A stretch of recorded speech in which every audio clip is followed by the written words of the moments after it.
భారతీయ నాగరిక్ సురక్షా సంహిత BNSS, information technology act 2000 మరియు ఇతర సంబంధిత చట్టాల ప్రకారం కఠినమైన చర్యలు తీసుకుంటాం. కేసు స్వభావాన్ని బట్టి BNS section 351 death threats, criminal intimidation, anonymous threats.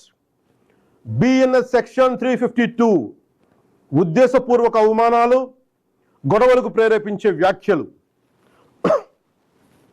BNS section 353 తప్పుడు సమాచారం, రూమర్స్, పబ్లిక్ మిస్చీఫ్కి దారితీసే పోస్టులు. BNS సెక్షన్ 356 డిఫమేషన్, వ్యక్తి పరువుకు భంగం కలిగించడం. BNS సెక్షన్ 79 మహిళల గౌరవాన్ని దెబ్బతీసే వ్యాఖ్యలు లేదా చర్యలు. BNS సెక్షన్ 299 మత విశ్వాసాలను, ఏ మతమైనా కానీ, BNS సెక్షన్ 299 మత విశ్వాసాలను ఉద్దేశపూర్వకంగా అవమానించడం. BNS సెక్షన్ 196 వర్గాల మధ్య విద్వేషాన్ని రెచ్చగొట్టే చర్యలు.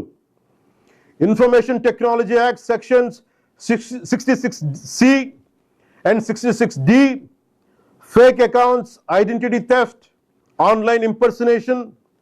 Information technology act section 67 obscene లేదా అసభ్యకరమైన ఎలక్ట్రానిక్ కంటెంట్. అవసరమైతే information technology act section 69A ప్రకారం చట్టవిరుద్ధమైన ఆన్లైన్ కంటెంట్ పై కూడా చర్యలు తీసుకునే అవకాశం ఉంది.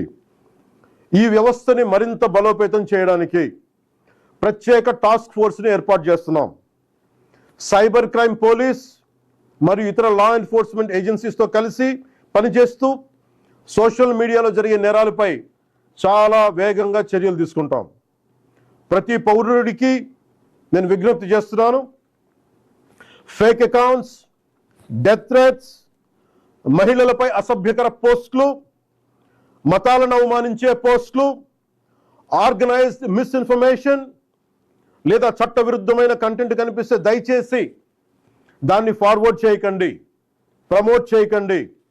దానికి సంబంధించిన screen shot, URL, date, time వంటి ఆధారాలను భద్రపరిచి అధికారులకు ఇవ్వండి. మీ సహకారం వల్ల ఎన్నో నేరాలను అరికట్టవచ్చు. అవసరమైతే సోషల్ మీడియా దుర్వినియోగాన్ని అరికట్టేందుకు కొత్త లెజిస్లేషన్ తీసుకురావడానికి ఈ ప్రభుత్వం సిద్ధంగా ఉంది. అదే సమయంలో రాజ్యాంగం కల్పించిన ఫ్రీడమ్ ఆఫ్ స్పీచ్ని పూర్తిగా పరిరక్షిస్తాం. చివరిగా ఒకటే చెప్తున్నాం, మన మాటల్లో బాధ్యత ఉండాలి, మాట్లాడే భాషలో గౌరవంగా ఉండాలి, స్వేచ్ఛకు జవాబుదారీతనం ఉండాలి. సోషల్ మీడియా మనుషుల్ని కలిపే వేదిక అవ్వాలి, విడదీసే వేదిక కాకూడదు. మమ్మల్ని ప్రశ్నించండి, విమర్శించండి, మీ అభిప్రాయాన్ని చెప్పండి, కానీ గౌరవంతో చెప్పండి, బాధ్యతతో చెప్పండి, చట్టాన్ని గౌరవిస్తూ చెప్పండి. అప్పుడే మన ప్రజాస్వామ్యం మరింత బలపడుతుంది. అలా కాకుండా మా ఇష్టానికి మాట్లాడతాం, మా ఇష్టానికి ఏదైనా అంటామంటే I promise you will face the legal consequences. Thank you. జై హింద్.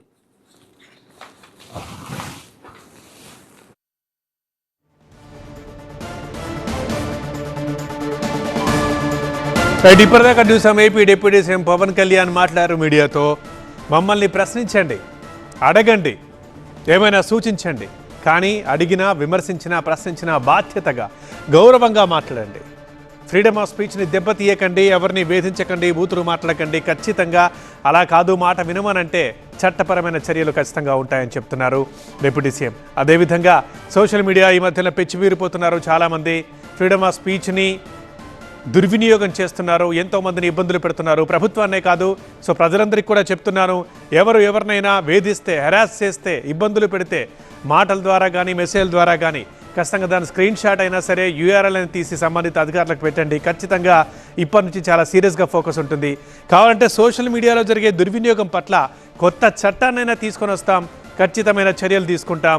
దీనికోసం ఎవరు భయపడకండి, మాకు సపోర్ట్ చేయండి, అందరం కలిసి ముందుకెళ్దామంటూ డిప్యూటీ సీఎం చెప్తున్నారు. ఆధారాలతో సహా ఫిర్యాదులు చేస్తే గనక కఠిన చర్యలు తీసుకుంటాం BNS ప్రకారం అని డిప్యూటీ సీఎం చెప్తున్నారు.